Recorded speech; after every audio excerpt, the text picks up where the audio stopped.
अस्सलाम वालेकुम जी। ICC champions trophy 2025 के लिए पाकिस्तान की प्लेइंग 11 में क्या तब्दीलियां होने जा रही हैं, क्या बाबर आजम को ओपनिंग पोजीशन से हटाया जा रहा है, और इसके अलावा जो वन डाउन और मिडल ऑर्डर में पाकिस्तान की प्रॉब्लम है, सऊद शकील और कामरान गुलाम को ट्राई करने के बाद अब क्या तब्दीली होने जा रही है, और इसके अलावा जो पाकिस्तान के ऑलराउंडर हैं फ़हीम अशरफ, और जो बॉलिंग में पाकिस्तान की प्रॉब्लम है, मोहम्मद हसनैन को जगह मिली तो दोनों नाकाम हुए। उसके बाद अब पाकिस्तान की मैनेजमेंट और पाकिस्तान की सिलेक्शन कमेटी क्या इस पर जो है वो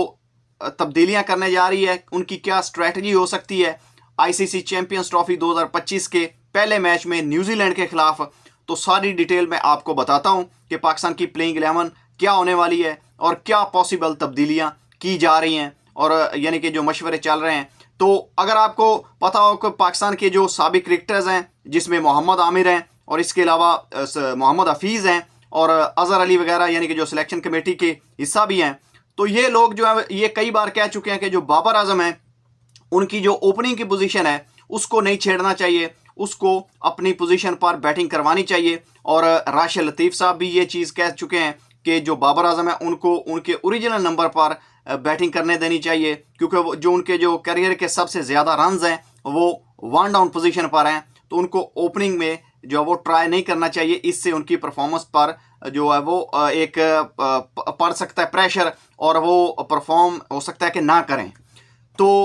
ये अब मैनेजमेंट ने इसके बारे में असेसमेंट की है, वो आगे चल के मैं आपको बताता हूँ। लेकिन जो सबसे बड़ा कंसर्न है वो है पाकिस्तान का वन डाउन पोजीशन पर, और वो सऊद शकील हैं। सऊद शकील 2 मैचेस में उनको चांस मिला है, वो वहाँ पर नाकाम हुए हैं। इससे पहले ट्राई किया गया था कामरान गुलाम को, तो वो भी उस पोजीशन पर क्लिक नहीं कर पाए, जिसकी वजह से अब मैनेजमेंट जो है वो सर जोड़कर बैठी है। उन्होंने कुछ मशवरे किए हैं, तो कौन सा प्लेयर है जिसको वन डाउन पोजीशन पर ट्राई किया जा सकता है। तो इसमें जो आकिब जवेद हैं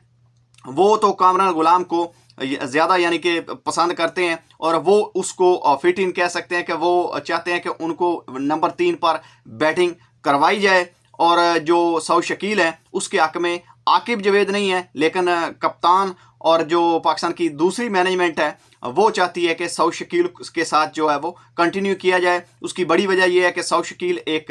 लेफ्टी हैं, तो पाकिस्तान की जो पूरी लाइनअप है उसमें जो टॉप ऑर्डर है उसमें एक ही लेफ्ट हैंडर है, तो इसलिए जो लेफ्ट राइट का कॉम्बिनेशन है उसके हवाले से पाकिस्तान की जो मैनेजमेंट या सिलेक्शन कमेटी है वो चाहती है कि सऊद शकील के साथ कंटिन्यू किया जाए, और मोस्ट प्रोबेबल सऊद शकील के साथ ही कंटिन्यू किया जाएगा। हालांकि आकिब जवेद ये नहीं चाहते, वो कामरान गुलाम को उस पोजीशन पर कंटिन्यू करवाना चाहते हैं। इसके बाद अगर आप नीचे मैं आपको ओपनिंग के हवाले से भी बताता हूं, लेकिन जो पाकिस्तान की सबसे बड़ा कंसर्न है, जो सबसे बड़ी प्रॉब्लम है, वो है पाकिस्तान की लोअर मिडल ऑर्डर में, जहां पर फ़हीम अशरफ को ट्राई किया गया।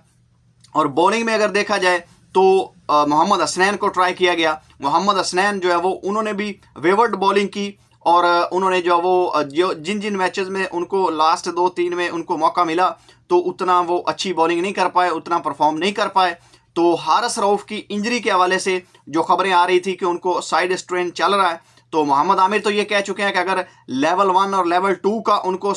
यानी कि साइड स्ट्रेन है तो फिर तो वो 6 हफ्तों के लिए बाहर हो जाएंगे। लेकिन जो पाकिस्तान की सिलेक्शन कमेटी और आकिब जवेद है उनकी तरफ से जो बताया जा रहा है कि जो हारिस रऊफ हैं उनका साइड स्ट्रेन इतना यानी कि ज़्यादा नहीं है, उनको उतनी प्रॉब्लम नहीं है, लेवल 1 और लेवल 2 का नहीं है, ये एक नॉर्मल सा है। तो उन्होंने जो है वो हल्की फुल्की प्रैक्टिस शुरू कर दी है, वार्म अप करना शुरू कर दिया है। और जो पाकिस्तान का पहला मैच न्यूजीलैंड के खिलाफ चैंपियंस ट्रॉफी का 19 तारीख को खेला जाएगा कराची के मुकाम पर, तो उसमें वो पाकिस्तान के लिए अवेलेबल होंगे। तो अब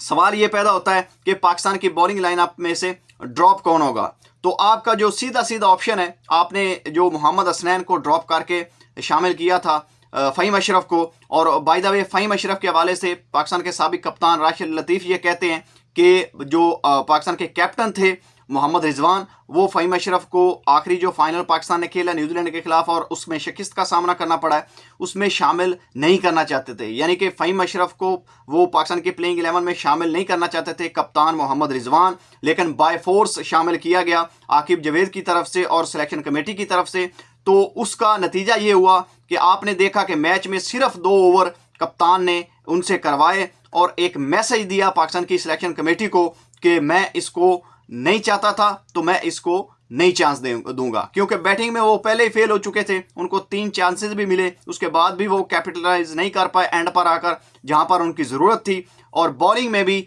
आपको पता है कि उनकी कितनी कैपेसिटी है। तो कप्तान ने जो वो अपनी जो यानी कि उन्होंने नाराज़गी शो की और सिलेक्शन कमेटी को ये मैसेज दिया, यानी कि बकौल पाकिस्तान के साबिक कप्तान राशिद लतीफ़, उन्होंने ये कहा है कि कप्तान सख्त नाराज़ थे फ़हीम अशरफ की शमूलियत से, ना सिर्फ स्क्वाड में बल्कि पाकिस्तान की प्लेइंग 11 में जो फाइनल में खेले हैं।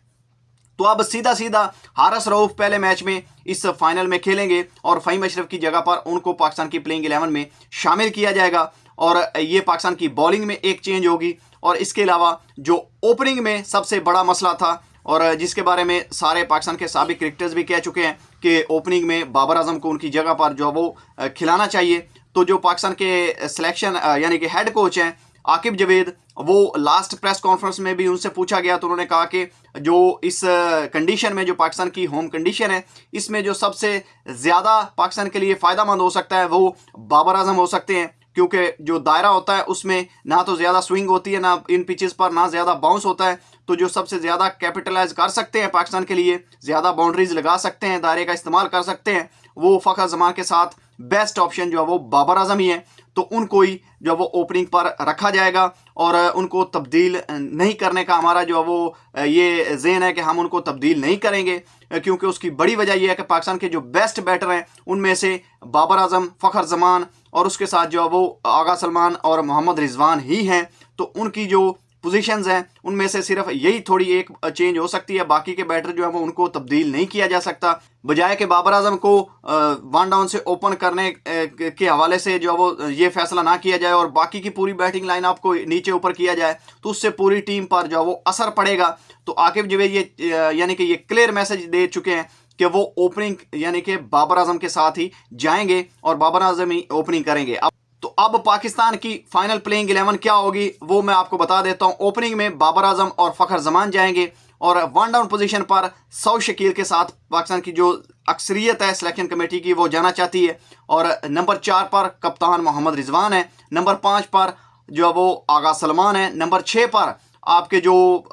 स्पेशलिस्ट लोअर ऑर्डर बैट्समैन है तैयब ताहिर, उन्होंने अच्छा परफॉर्म भी किया है। नंबर 7 पर आपके जी खुशदिल शाह ऑलराउंडर, नंबर 8 पर आपके जो अबरार अहमद है, एक इकलौते स्पिनर है। और इसके बाद फिर आपके 3 फास्ट बॉलर हैं जिसमें हारिस रऊफ, शाहीन अफरीदी और नसीम शाह, यानी कि ये आपकी फाइनल 11 होने वाली है पहले मैच के लिए। और जो लोग ये कह रहे थे कि उस्मान खान को ट्राई किया जाए ओपन में, तो पाकिस्तान की जो सिलेक्शन कमेटी है वो उस्मान खान को ट्राई नहीं करना चाहती, स्पेशली आकिब जवेद बाबर आजम के साथ ही जाना चाहते हैं। तो दोस्तों ये पाकिस्तान की प्लेइंग 11 होगी। आपका इसके बारे में क्या ख्याल है, आप अपनी राय का इज़हार कमेंट सेक्शन में कर सकते हैं। तो मिलते हैं किसी और वीडियो में, तब तक के लिए अल्लाह हाफिज़।